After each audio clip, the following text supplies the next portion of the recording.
A few days ago, I posted a video asking whether or not women should be allowed to vote. Today, I want to answer that question for you definitively and give you my reasons. Before I get into it, let's tackle the issue of misogyny. Is it misogyny to ask whether or not women should vote? Does it mean that I hate women? Does it mean that anyone who questions whether women should vote hates women? Well, no, it doesn't. We don't think 17-year-olds should vote either, and that's not because we hate 17-year-olds.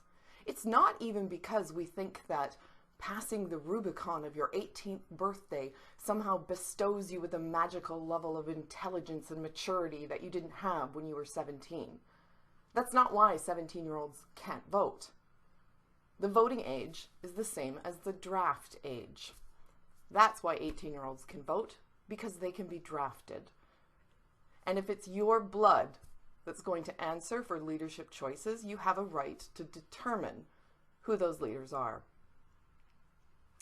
So asking if women can vote, no, it's not misogyny. It's a legitimate, provocative, interesting question. My answer? No, women should not vote. I'll give you 3 reasons. First of all, let's start with the biggest one, the draft. 18-year-olds can vote because 18-year-olds can be drafted. Well, 18-year-old men only. The military has recently thrown all combat positions open to women, and that was the reason that women weren't subject to the draft.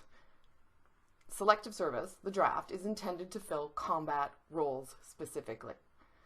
Selective service gives the military the bodies it needs to load on landing crafts, to land them at Omaha, to land them at Utah, to send them to the Chosin Reservoir, to send them down the Ho Chi Minh Trail. It's for combat positions. Because women couldn't take combat positions in the Army, there was no point drafting them. Now, a lot of commenters at my blog and on the other video said something along the lines of, well, there's lots of non-combat positions that you could draft women into. Like, there's no reason that women need to be in combat. Well, when it comes to the vote, yes, there is. If women are drafted into non-combat positions, then nothing has changed.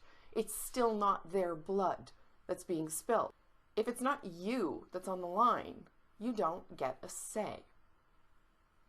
Now, let's just assume that women are drafted for combat positions. Let's assume the whole non-combat thing is a non-starter. We are going to draft women